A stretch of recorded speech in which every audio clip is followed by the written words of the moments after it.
1,500 people vanished in a single night. No bodies, no footprints, no survivors.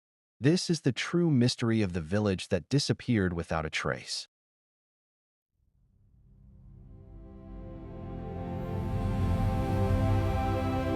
Deep within the silent, sun-bleached stretches of the Thar Desert in Rajasthan, India, lies a massive graveyard of houses. For over 2 centuries, the wind has been the only resident of Kuldhara. Hundreds of sandstone homes stand perfectly aligned along empty, desolate streets, their roofs long gone, exposing their hollow interiors to the burning sun and the freezing desert night. To the casual traveler, it looks like just another ancient ruin. But to those who know its dark history, Kuldhara is not a monument. It is a massive, unsolved crime scene. In the year 1825, this place was far from silent.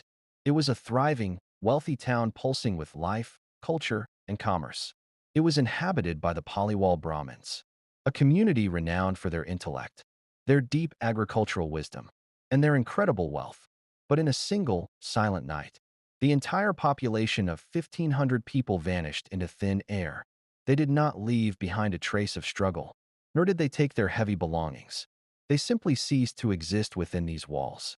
When the sun rose the following morning, neighboring villagers walked into Kuldhara to find a disturbing scene. Food was still sitting on tables. Temple fires were cold, but the hearths of homes still held the faint warmth of the previous night's cooking. Cattle were left tied to their posts, calling out into an empty sky. There were no signs of a struggle, no blood, and no footprints leading out of the village. It was as if 1,500 souls had been instantly erased from the face of the earth. For days, neighboring towns waited for news. Perhaps they had fled a sudden plague, or perhaps they had gone on a mass pilgrimage. But as weeks turned into months, and months into years, no one ever saw a Kuldhara resident again. They left no footprints in the shifting sands, and no other city in India ever recorded the arrival of a massive group of Paliwal Brahmins. They had packed their secrets and stepped directly into the void of history. But they did not leave Kuldhara as a welcoming gift for others. Before the village elders turned their backs on their ancestral home, they cast a dark, binding curse upon the very soil. A curse so powerful that to this day, no human being has ever successfully spent a night within these ruins and lived to tell the tale. This is the complete, true story of Kuldhara, the village that died in absolute silence.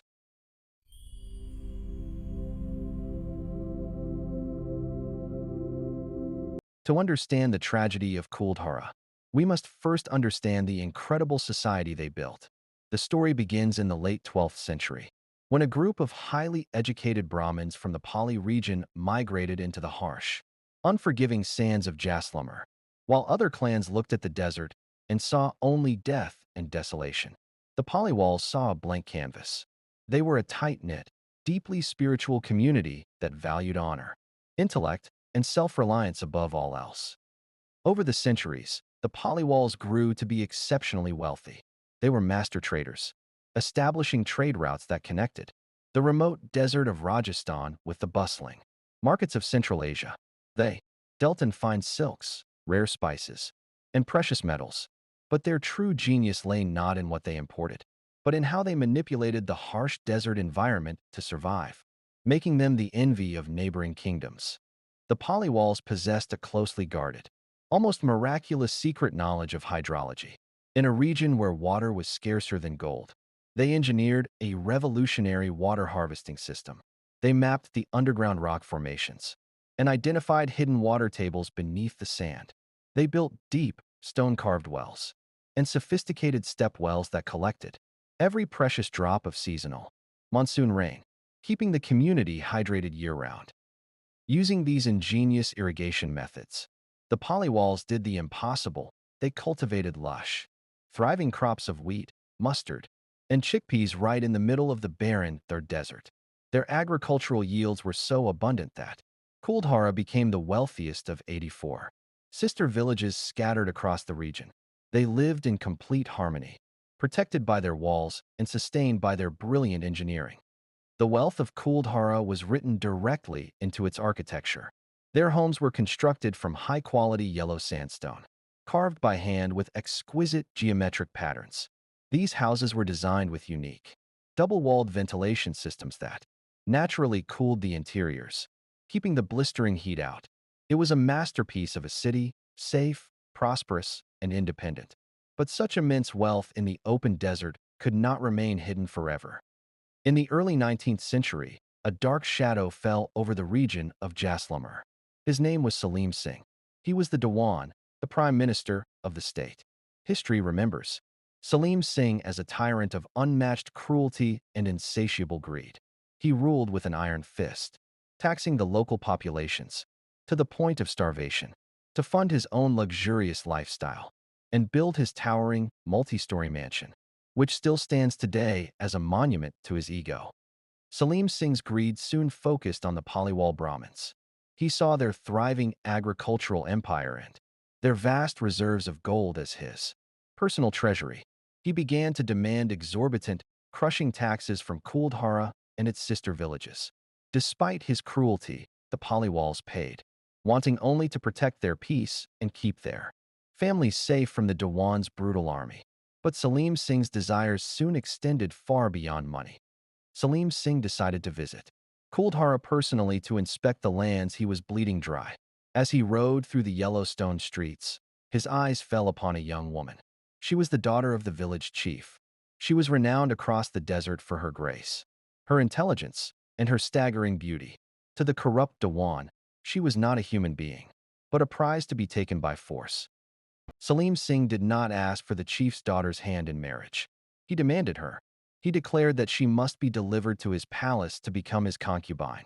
He gave the village chief a horrifying ultimatum: surrender the girl before the next full moon, or watch his army march on Kuldhara, slaughter every man, enslave the women, and reduce their beautiful village to ash. To ensure they complied, he placed armed guards at the village gates. The village chief was devastated. In their culture, surrendering her daughter to a tyrant was the ultimate dishonor, a fate worse than death itself.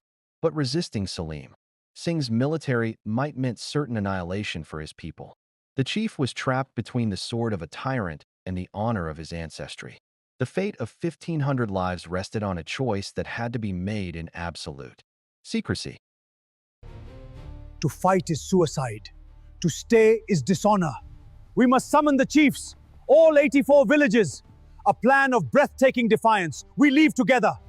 Agreed, we go. Under the cover of a moonless night, messengers slipped past Salim Singh's guards through secret desert pathways. They carried a desperate summons to the chiefs of all 84 sister villages of the Paliwal community. The leaders gathered in a secret chamber in Kuldhara, illuminated by a single, flickering oil lamp. They debated their options through the night. To fight was suicide. To stay was dishonor. Together, they agreed on a plan of breathtaking defiance. On the night before the full moon, when Salim Singh's guards fell asleep, the mass exodus began. 1,500 people from Kuldhara, along with the entire populations of the 84 surrounding villages, totaling tens of thousands of people, quietly walked out of their homes. They carried only what they could fit on their backs. Mothers held their breath, fathers guided the elderly, and in total, chilling silence, an entire civilization walked into the freezing desert night. The scale of this migration is almost impossible to comprehend. How did tens of thousands of people, including infants and the elderly, move across the treacherous their desert in complete silence without alerting a single guard? They took no carts. They left their valuable livestock behind to prevent noise. And they walked step by step into the dark wasteland, completely vanishing into the shifting sands before the first light of dawn. It was a sacrifice of biblical proportions. They abandoned the massive wealth they had accumulated over 7 centuries, their beautifully engineered homes, and the land of their ancestors, all to protect the honor of a single girl and the dignity of their clan. As they walked, they knew they could never return. They were turning their backs on their history, stepping forward into a completely unknown and dangerous future. When Salim Singh's army arrived at dawn to claim the chief's daughter, they were met with a silence that chilled them to the bone. They burst through the village gates, swords drawn, only to find a massive ghost town. The streets were empty. The homes were vacant. The cooking fires were still smoldering, but there was not a single human soul left to claim. 84 villages had simply evaporated into the morning mist. But the Polywalls did not leave. Kuldhara as a gift for Salim Singh or any future settlers. Before the village chief took his final step across the town's border, he turned back to the empty homes and cast a dark, powerful curse upon the land. He declared that Kuldhara would remain barren forever, and that anyone who ever attempted to settle within its boundaries or spend a night among the ruins would face a sudden, unnatural, and violent death. For over 200 years, that curse has held its grip on Kuldhara. Over the decades, several brave families and greedy travelers attempted to rebuild the village and claim the abandoned sandstone homes. However, local legends state that every single person who tried to sleep inside the ruins either died mysteriously before morning, vanished without a trace, or fled in absolute terror. Speaking of unseen forces that choked them in their sleep. In recent years, Kuldhara has become a hotbed for paranormal investigators. Those who visit the ruins after sunset report a heavy, suffocating atmosphere. Visitors speak of a sudden, unnatural drop in temperature the moment they cross the village boundaries. Others claim to hear the faint, echoing sound of children laughing, women whispering in ancient dialects, and the eerie, rhythmic jingling of traditional anklets echoing through the empty, roofless streets. The Indian Paranormal Society once spent an entire night in the ruins with state-of-the-art ghost hunting equipment. Their electronic meters detected massive, unexplained electromagnetic anomalies moving through the empty houses. They recorded sudden temperature plunges of up to 15 degrees in seconds and caught faint, electronic voice phenomena on their audio recorders. Several investigators reported the physical sensation of being touched by ice-cold hands. Naturally, skeptics and modern scientists have searched for more rational explanations behind the sudden disappearance of the polywalls. Some geologists suggest that a sudden, massive earthquake struck the region in 1825, collapsing their delicate underground water channels and forcing an immediate evacuation. But if an earthquake occurred, why are the sandstone houses still standing so perfectly intact, showing no signs of seismic destruction? Other historians propose a severe ecological disaster. They argue that the polywall's highly sophisticated irrigation systems finally depleted the fragile desert water tables, causing a sudden, catastrophic drought that dried up their wells overnight. Faced with immediate starvation, they had no choice but to pack up and leave.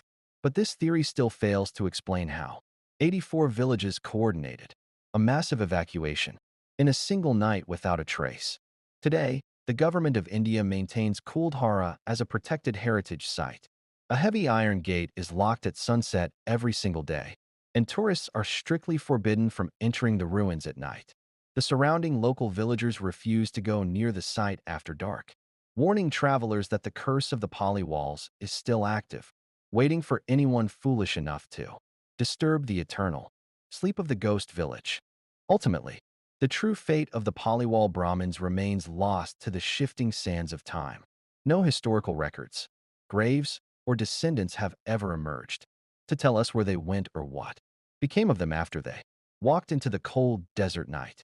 They took their secrets, their gold, and their miraculous knowledge with them, leaving behind only the howling wind, the crumbling sandstone, and an eternal mystery.